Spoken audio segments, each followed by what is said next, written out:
Main topic के ऊपर, यानी कि हमारे कैंगन वाटर का क्या रोल है ये कैंसर डिसीज़ में। तो कैंगन की जो सबसे पावरफुल प्रॉपर्टी है वो है एंटीऑक्सीडेशन, यानी कि एंटीऑक्सीडेंट उसके अंदर भरपूर मात्रा में मौजूद है।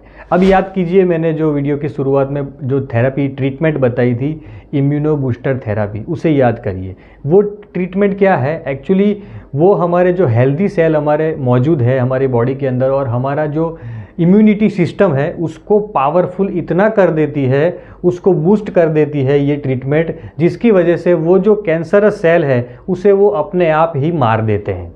यानी आप समझ गए, यहाँ पे डायरेक्टली कैंसरस जो टिश्यू है, कैंसरस सेल है, उसके ऊपर डायरेक्टली कोई अटैक नहीं किया जा रहा है, पर हमारी जो टोटल जो इम्यूनिटी है, इम्यूनिटी सिस्टम है हमारा, उसे ज़्यादा मात्रा में एक्टिव कर दिया जाता है, जिसकी वजह से उसका रिस्पॉन्स ऐसा होता है कि जो भी बॉडी के अंदर ऐसी माल फंक्शनिंग हो रही है या ऐसे जो खराब सेल्स पाए जा रहे हैं, कैंसरस सेल्स पाए जा रहे हैं, उसके ऊपर वो अटैक कर देती है और उसे वो डिस्ट्रॉय कर देता है। तो उसकी वजह से कैंसर समाप्त हो जाता है बॉडी के अंदर से।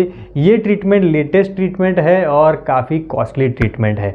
अभी ये जो हमारा कैंगन वाटर है उसके अंदर जो एंटीऑक्सीडेंट्स है, ये खाली बोलने का नहीं है, एंटीऑक्सीडेंट अवेलेबल है, आप लैब टेस्टिंग भी करवा सकते हैं। जो एंटीऑक्सीडेंट है वो भी सेम काम करते हैं, हमारी इम्यूनिटी को इम्प्रूव करते हैं, उसे बूस्ट करते हैं। दूसरी जो हमारी प्रॉपर्टी है अल्कलाइन प्रॉपर्टी। देखिए, कई लोगों ने ये नाम सुना होगा, ऑटो हेनरिच वनबर्ग जो डॉक्टर है और जिन्हें नोबेल पारितोषिक से नवाजा गया था।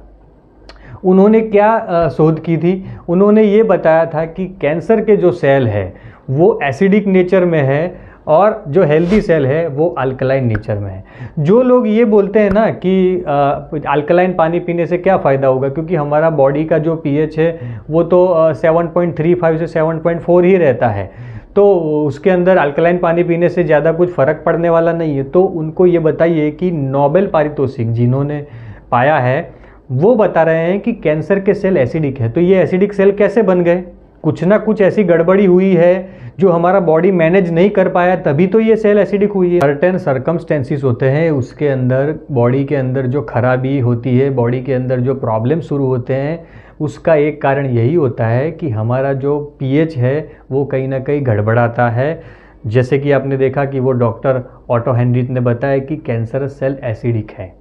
तो जैसे ही आप अल्कलाइन पानी पीना स्टार्ट करेंगे, वैसे वैसे आपकी बॉडी के अंदर अल्कलाइनिटी बढ़ती जाएगी और उसका जो इम्पैक्ट है वो कैंसरस सेल के ऊपर भी बढ़ेगा। और अल्कलाइनिटी के अंदर कैंसर के सेल वो डेवलप नहीं हो पाते।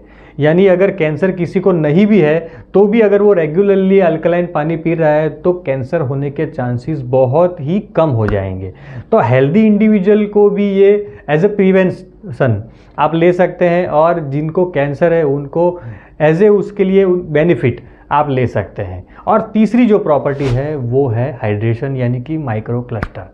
अगर आपके पानी के अंदर एंटीऑक्सीडेंट भी है, आपका पानी अल्कलाइन भी है, पर वो पानी अगर माइक्रो क्लस्टर नहीं है, पतला नहीं है, तो वो सेल के अंदर पेनिट्रेट यानी सेल के अंदर एंटर नहीं कर पाएगा और सेल को पूरी तरीके से डिटॉक्स नहीं कर पाएगा। क्योंकि सेल के अंदर जो डेब्रीज है, सेल के अंदर जो कचरा जमा हुआ होता है, उसे भी कहीं ना कहीं हमें निकालना होता है, डिटॉक्स करना होता है। आप जो नेचुरोपैथ है, अगर वो नेचुरोपैथ में आप जाओगे तो कैंसर के लिए वो लोग सबसे पहले बॉडी को डिटॉक्स करते हैं। बॉडी के अंदर जो कचरा जमा है, बॉडी के अंदर जो डेड सेल्स जमा हुए हैं, उसको निकालने के लिए वो अलग अलग थेरेपीज़ यूज़ करते हैं डिटॉक्स करने के लिए। तो हमारा कैंगन वाटर जो है वो नेचुरली हमारे बॉडी को डिटॉक्स करता है।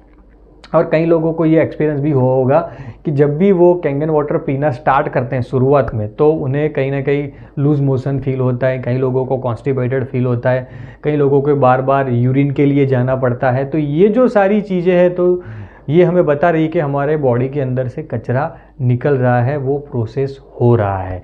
तो ये जो सारी तीन प्रॉपर्टीज़ है वो हमें कैंसर के अगेंस्ट ये प्रोटेक्शन प्रोवाइड करती है। तो अब आ जाते हैं हमारे वीडियो के आखिरी सेगमेंट में, यानी कि अब हमें क्या करना है। अगर किसी को कैंसर हो गया है तो उसे क्या करना है, कौन से तरीके से उन्हें पानी पीना है, और उसके साथ में उन्हें कौन सी डाइटरी एडवाइस फॉलो करनी है, क्या नहीं खाना है, उसके बारे में डिस्कस कर लेते हैं। सबसे पहले मैं आपको रेकमेंड करूंगा कि अगर आप नॉन वेजिटेरियन है, नॉन वेज खा रहे हैं, तो नॉन वेज सबसे पहले बंद कर दीजिए अगर आपका कैंसर डिटेक्ट हो चुका है तो। क्योंकि नॉन वेज जो होता है, जो रेड मीट होते हैं या दूसरे जो मीट होते हैं वो प्रोसेस मीट होते हैं, उसके अंदर भी ऐसी चीज़ें पाई गई है जिससे कि कैंसरस सेल ज़्यादा एक्टिव होते हैं और कैंसर को ज़्यादा बढ़ावा मिलता है। तो नॉन वेज अगर आप खा रहे हैं तो बंद कर दीजिए।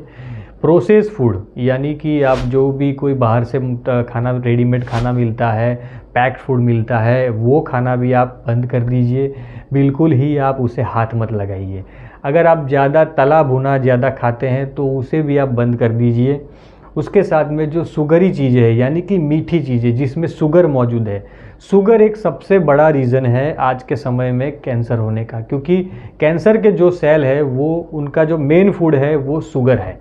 तो अगर आप शुगर खाना एकदम से कम कर देंगे तो आपके जो सेल जो ज़्यादा डेवलप हो रहे हैं कैंसर के, जो ज़्यादा तेज़ी से कैंसर बढ़ रहा है, वो स्टॉप हो जाएगा या उसके ज़्यादा बढ़ने के या बिगड़ने के चांसेस बहुत ही कम हो जाएंगे। तो शुगरी चीज़ें आप बिल्कुल ही, उसमें आप चाय भी ले लीजिए और कॉफ़ी भी ले लीजिए, क्योंकि चाय और कॉफ़ी वो भी कहीं ना कहीं हमारे बॉडी के लिए इतने हेल्दी चीज़ नहीं है। उसके अंदर भी कुछ ऐसी चीज़ें हैं जो हमें नहीं लेनी चाहिए। चाय, कॉफ़ी और कोल्ड ड्रिंक खास करके, क्योंकि कोल्ड ड्रिंक भी बहुत ही एसिडिक नेचर के होते हैं, तो आप कोल्ड ड्रिंक भी बंद कर दीजिए। हो सके तो आप इन चीज़ों को थोड़ा नोट डाउन कर लीजिए ताकि आपको ये बार बार इन्फॉर्मेशन देखनी ना पड़े। आप वो नोट्स देखकर ही आपका डाइट प्लान है वो आप बना सके।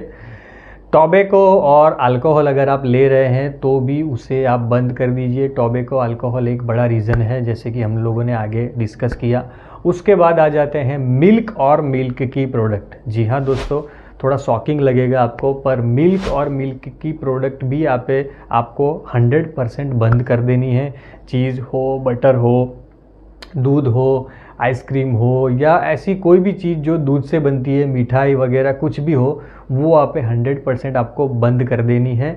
और आखिर में बेकरी प्रोडक्ट्स, यानी कि आप जो फर्मेंटेड चीज़ें जो खाते हैं, पाव है, बिस्किट है, टोस्ट है, ऐसी केक है, ऐसी कोई भी चीज़ जो बेकरी में बनती है वो चीज़ आप बिल्कुल ही मत खाइए।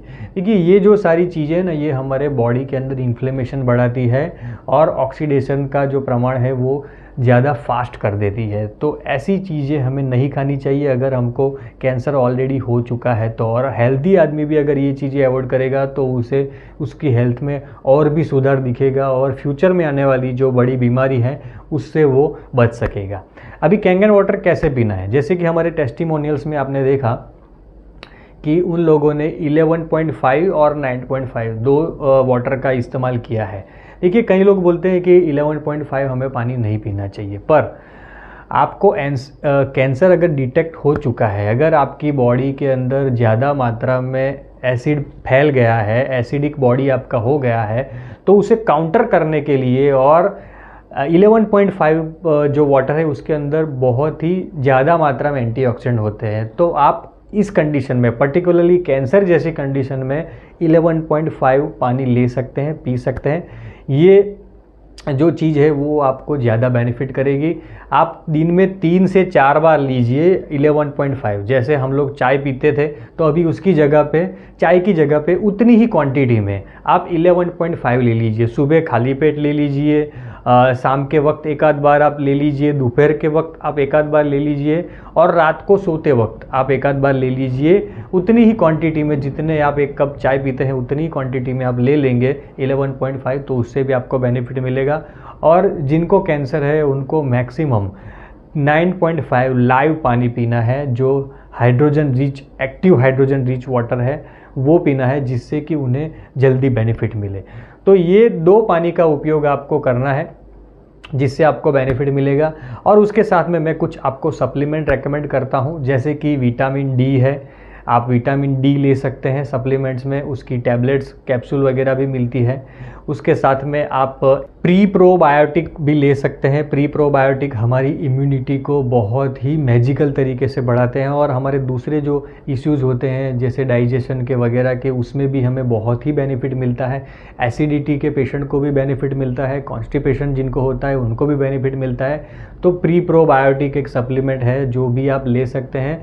और उसके साथ में आप अगर टर्मरिक यानी कि हल्दी का सेवन करें, हल्दी पानी में डाल के आप दिन में 2-3 बार पिए, तो वो भी बॉडी का इन्फ्लेमेशन कम करता है और हमारा जो एंटीऑक्सीडेंट होता है वो भी उससे ज़्यादा एक्टिव होता है। और आखिर में आपको रेकमेंड करूँगा ओमेगा 3। ओमेगा 3 जो ज़्यादातर फिश ऑयल में पाया जाता है, नट्स में पाया जाता है, तो अगर आप इसे सप्लीमेंट फॉर्म में ये तीनों चीज़ें लेना चाहते हैं, जैसे प्री प्रोबायोटिक मैंने आपको बोला, विटामिन डी बोला, और आपको ये ओमेगा 3, तो मैं उसकी लिंक भी आपको डिस्क्रिप्शन में दूंगा। आप घर बैठे अमेज़ोन से अच्छे क्वालिटी के सप्लीमेंट ले सकेंगे जिससे आपको ज़्यादा बेनिफिट मिलेगा। कैंगन वाटर तो आपको बेनिफिट दे ही रहा है, पर ये जो सप्लीमेंट है वो इसे 2 गुना कर देगा उसकी स्पीड, जिससे आपको ज़्यादा फ़ायदा मिलेगा। देखो दोस्तों, ये वीडियो बनाने के पीछे मेरा इंटेंशन यही है कि आपको ज़्यादा से ज़्यादा ये जो डिसीज़ है, जो भयानक डिसीज़ है जिससे ज़्यादातर लोग डरते हैं, उसमें रिलीफ मिले, आप उससे डरे नहीं, कैसे उसे हमें हैंडल करना है, वो सारी चीज़ें आप इजीली समझ पाएँ। और सभी के घर में अगर कैंगन वाटर लगा हुआ है तो उसका वो मैक्सिमम वो बेनिफिट ले सके, या दूसरे लोगों को अगर आप कुछ देना चाहते हैं, पानी दे रहे हैं या कुछ एडवाइस देना चाहते हैं, तो ये वीडियो के माध्यम से आप उसे पहुंचा सकते हैं। मैं आपको रेकमेंड करूंगा कि जिनको आप जानते हैं, जिनको कैंसर है, उन